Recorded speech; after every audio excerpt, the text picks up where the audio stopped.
Hello दोस्तों, स्वागत है आपका हमारे YouTube चैनल ड्रीम से तुम्हें। मैं कार्तिक शर्मा स्वागत करता हूं आपका हमारे इस सीटेट के कोर्स में। आज क्लास नंबर 10th है। और आज हम प्रीवियस ईयर क्वेश्चंस करेंगे। नंबर सिस्टम चल रहा था। नंबर सिस्टम के हम पेडागोजी के क्वेश्चंस करेंगे, पेडागोगी के क्वेश्चन करेंगे और प्रीवियस ईयर क्वेश्चंस करेंगे। ध्यान से समझना। स्टार्ट करेंगे सेशन को। दोस्तों, मैं आपका एजुकेटर कार्तिक शर्मा स्वागत करता हूँ आपका हमारे इस सीटेट के कोर्स में। ठीक है। फिर इसके बाद क्वेश्चन सीरीज जो चल रही थी उसको मैं कंटिन्यू करूंगा और फिर एक नया टॉपिक लेके आऊंगा। ठीक है। ऐसे ही टॉपिक वाइज ही पढ़ते रहेंगे और अपना टॉपिक वाइज तो पढ़ेंगे ही पढ़ेंगे दोस्तों, और अपना क्वेश्चंस वाइज भी पढ़ेंगे। The sum of any two whole number, the sum of any two whole number is a whole number. ध्यान से समझना। होल नंबर क्या होते हैं? कंप्लीट नंबर, वन से लेकर इंफिनिटी तक कंप्लीट नंबर, लेकिन उनके साथ जीरो भी इंक्लूड होता है। मैंने बताया था whole number are natural number including with zero, जिनके साथ जीरो भी होता है। तो ये जो प्रॉपर्टी होती है कि अगर दो होल नंबर को ऐड करो तो होल नंबर आएगा, इस प्रॉपर्टी को क्या कहते हैं पता है आपको? चलो मैं आपको सारी प्रॉपर्टी बताता हूँ। इसका आंसर वैसे है क्लोजर प्रॉपर्टी। इसका आंसर है क्लोजर प्रॉपर्टी, लेकिन मैं आपको बताता हूँ, ध्यान से समझना। क्लोजर प्रॉपर्टी पहले करेंगे। क्लोजर प्रॉपर्टी ध्यान से सुनते रहिएगा, बहुत इंपॉर्टेंट है। क्लोजर प्रॉपर्टी कहती है the sum of the sum of the sum of two whole number the sum of two whole number is always a whole number, is always a whole number, whole number।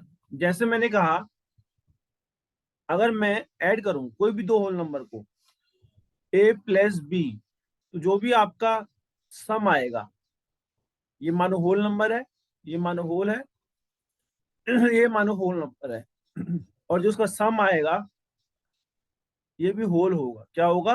Whole number होगा। जैसे मान लो a मान लिया मैंने 5, b मान लिया मैंने 6, तो 5 + 6 दैट मीन्स 11। तो दोस्तों ये भी होल नंबर आया, ये भी होल नंबर आया, और 11 भी आपको पता है होल नंबर होता है। तो इसका मतलब कोई भी दो होल नंबर को ऐड करोगे तो वो होल नंबर ही आएगा। ऐसी प्रॉपर्टी को क्या बोलेंगे हम? क्लोजर प्रॉपर्टी बोलेंगे। कौन सी प्रॉपर्टी बोलेंगे? क्लोजर प्रॉपर्टी बोलेंगे। ठीक है। दूसरी प्रॉपर्टी है आपकी, ध्यान से सुनना। दूसरी प्रॉपर्टी है commutative property. Commutative property. Commutative property क्या कहती है? अगर कोई भी दो नंबर है, कोई भी दो नंबर है, उनको पहले जैसे उनके ऑर्डर को अगर आप चेंज करो, जैसे दो नंबरों को आपने ऐड किया a प्लस बी, तो अगर आप उनका ऑर्डर चेंज कर दिया तो वो दोनों इक्वल आने चाहिए। तो मतलब a plus B, B plus A के इक्वल होना चाहिए। तो ऐसी प्रॉपर्टी को आप कॉम्यूटेटिव प्रॉपर्टी कहते हैं। जैसे कि a मान लो 7, b मान लो 9। तो पहले आप अगर 7 + 9 कर रहे हो, फिर आपने ऑर्डर चेंज कर दिया, 9 + 7 कर दिया, तो ये भी 16 आएगा और ये भी 16 आएगा। कहने का मतलब है कॉम्यूटेटिव प्रॉपर्टी होल नंबर के लिए एग्जिस्ट करती है। समझ लो कॉम्यूटेटिव प्रॉपर्टी क्या होती है? जब आप दो नंबरों को ऐड करेंगे, जब आप दो होल नंबरों को ऐड करेंगे और उनका आप ऑर्डर चेंज कर दिया, पहले ए आ रहा था फिर बी, अब पहले बी आएगा फिर ए, तो उनके उस पर फर्क नहीं पड़ेगा। लेकिन अगर यही नेगेटिव के साथ हो, अगर ये एडिशन के लिए तो अप्लीकेबल होती है, लेकिन ये नेगेटिव के लिए हो, a माइनस बी बराबर बी माइनस ए करें, अगर हम a माइनस बी बराबर बी माइनस ए करें तो क्या ये अप्लीकेबल होगी? मान लो a बराबर 6 है, कुछ भी मान लो, b बराबर 9 है, तो रख देते हैं 6 पहले आएगा a माइनस बी, यानी 6 - 9 इक्वल टू 9 - 6। तो 6 - 9 यानी कि -3 इक्वल टू 9 - 6 यानी कि 3। क्या 3 - 3 के बराबर है? नहीं। तो इसका मतलब commutative property does not exist. Commutative commutative property, इसका मतलब है commutative property does not exist, does not exist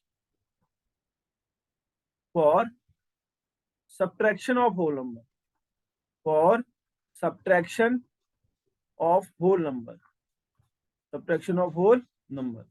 यहां तक दोस्तों आराम से समझ में आ चुका होगा कि कॉम्यूटेटिव प्रॉपर्टी क्या होती है। ठीक है। अभी मैं एडिशन के लिए बता रहा हूँ जनरली। अब उसके बाद कॉम्यूटेटिव हो गई, उसके बाद है एसोसिएटिव प्रॉपर्टी। देखो एसोसिएटिव प्रॉपर्टी यहां पर मैं बता दूं, ध्यान से समझना। Associative associative property, associative property दोस्तों क्या कहती है, ये 3 नंबरों के लिए होती है। For 3 numbers A comma B comma C, अगर आप इनका एडिशन करते हो तो पहले जब मानो मानो पहले 2 नंबर को ऐड कर रहे हो, फिर आप क्या कर रहे हो, फिर आप उसको छोड़ के फिर 2 नंबरों को ऐड कर रहे हो साथ, तो ये बराबर आना चाहिए। ठीक है, जैसे हमने करा, ए की वैल्यू कुछ मान लो 3, बी की वैल्यू 5, सी की वैल्यू 7। तो सबसे पहले अगर आप 2 नंबरों को ऐड करोगे 3 + 5 को, फिर 7 को करोगे, या पहले आप 3 को छोड़ दोगे, 5 + 7 को ऐड करोगे, तो इनके ऑर्डर में कोई फर्क नहीं, इनकी वैल्यू में कोई भी फर्क नहीं आने वाला है। 8 5 3 8, 8 14 15, ये 15 आएगा, और ये 3 + 12, यानी कि 15 बराबर क्या आ जाएगा, 15। क्लियर है, 15 बराबर क्या आ जाएगा, 15। यहां तक कोई दिक्कत नहीं होगी, तो ठीक है। तो associative property, associative property associative property exist exist for addition of whole number.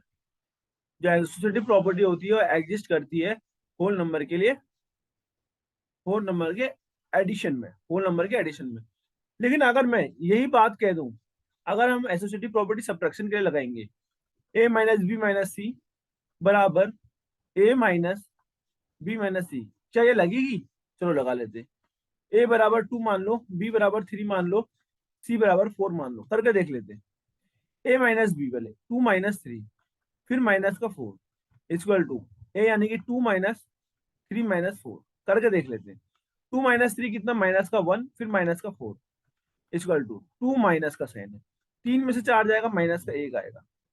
Clear है, -1 -4 यानी कि माइनस का 5, और माइनस इंटू माइनस होता है प्लस, और 2 + 1 यानी कि 3, तो -5 बराबर 3 आ रहा है। क्या ये इक्वल हो रहे हैं? ये इक्वल नहीं हो रहे, it is not equal to, it is not equal to 3। तो हम क्या कहेंगे, 10 10 associative property, associative property 10 associative property does not exist, does not exist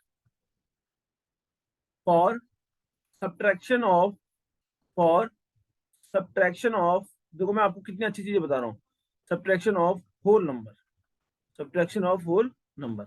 उसके बाद है डिस्ट्रीब्यूटिव प्रॉपर्टी, ठीक है। उसके बाद है distributive, distributive property. Distributive property क्या कहती है, जैसे 3 नंबरों के लिए A into B plus C, तो इसको कैसे सॉल्व करते हैं, A into B plus B into C, ये होता है आपका डिस्ट्रीब्यूटिव प्रॉपर्टी। ये होती है आपकी दोस्तों डिस्ट्रीब्यूटिव प्रॉपर्टी। जैसे मैं कहूंगा 5 × 6 + 7, इसको अगर आप सॉल्व करोगे तो 5 × 6 + 5 × 7 करके करोगे, 6 5 या 30 + 7 5 या 35, तो 30 + 35 दैट इज 65। होप सो दोस्तों आपको डिस्ट्रीब्यूटिव प्रॉपर्टी समझ में आई, आपको एसोसिएटिव समझ में आई, आपको क्लोजर समझ में आई, और आपको कम्यूटेटिव समझ में आ गई। क्लियर है, तो पहले का आंसर, जब हम 2 नंबर होल नंबर को ऐड करेंगे तो होल नंबर आएगा, ये प्रॉपर्टी क्लोजर प्रॉपर्टी होती है, बाकी कोई नहीं होती। नेक्स्ट क्वेश्चन की ओर मूव करेंगे। Which of the following is not true of Hindu Arabic system of numeration? ठीक हो गया, तो कह रहा है इसमें से कौन सा सही नहीं होगा Hindu Arabic system of numeration के हिसाब से, जो हिंदू अरेबिक में होता है उसके हिसाब से कौन सा स्टेटमेंट सही नहीं है। पहला वाला, the position of a digit in number dictate it's value, very good, ये तो बिल्कुल सही कह रहा है। हिंदू अरेबिक में जो पोजीशन होती है नंबर की, वो उसकी वैल्यू बताती है।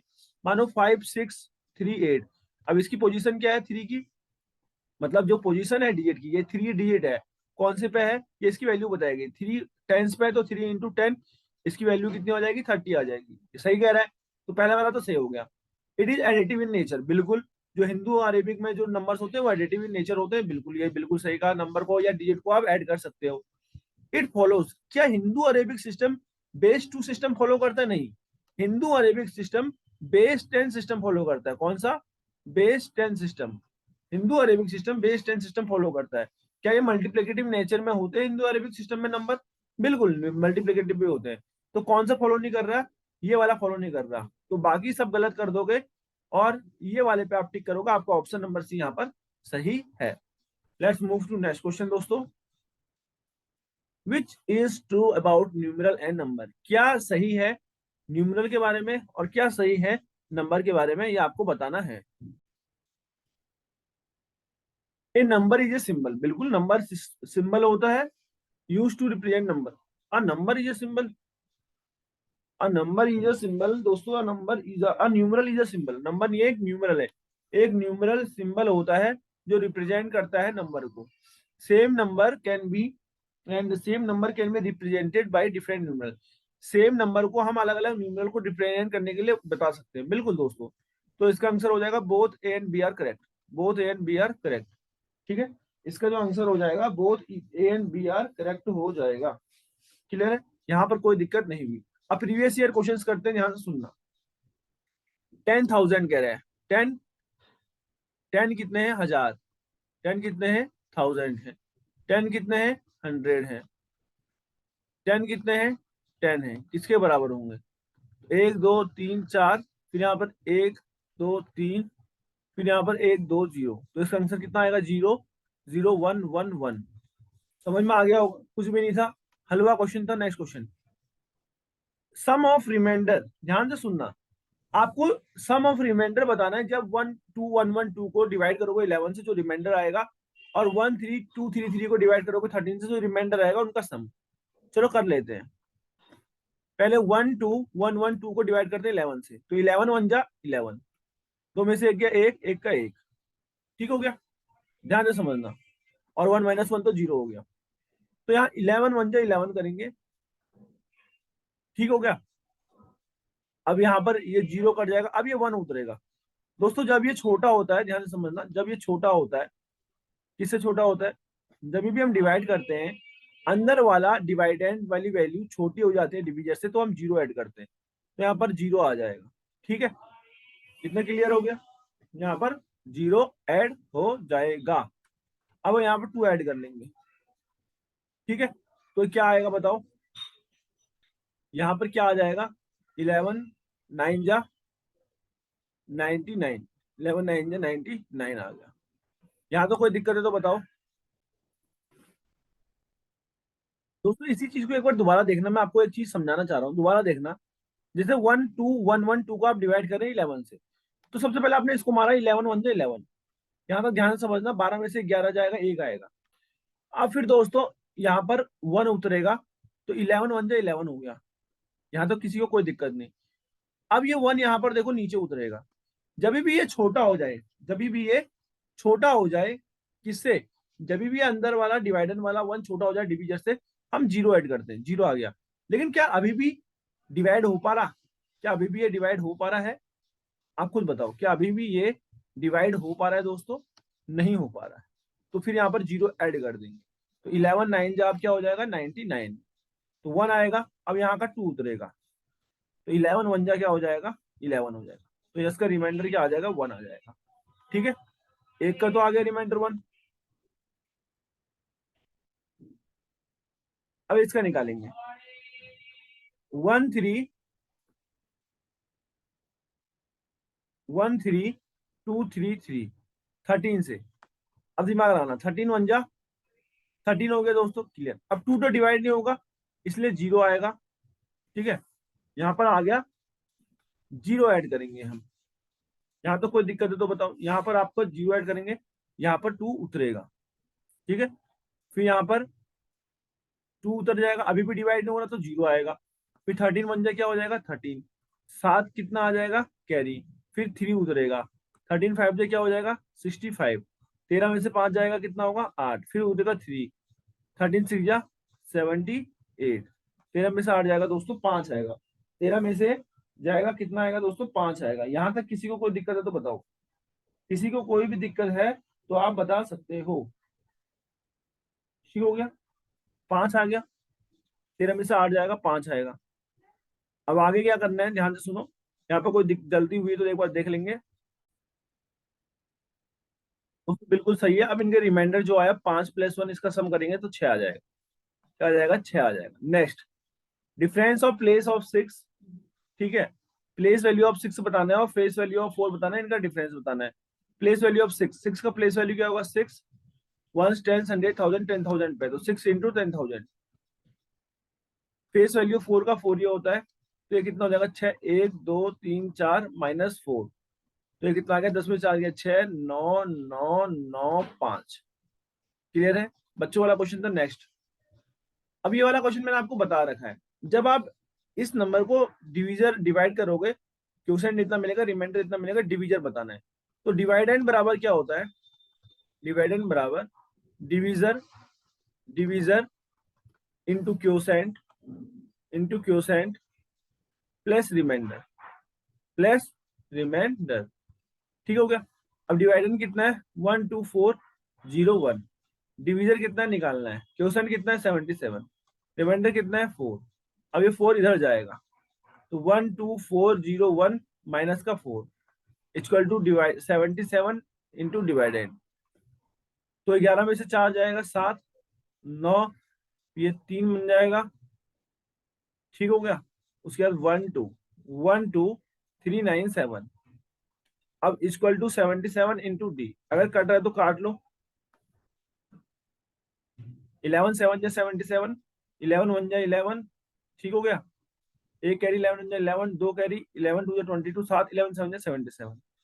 7 से 7 से कट रहा है, 7 से 7 से ये कट रहा है, 7 एकम 7, 4 कैरी 42 नंबर बन जाएगा। 7 6 जा 42, 7 1 जा 7। तो यहाँ पर डिवीजर जो आ जाएगा 161 आ जाएगा। दोस्तों खेल खत्म, डिवीजर आ जाएगा 160।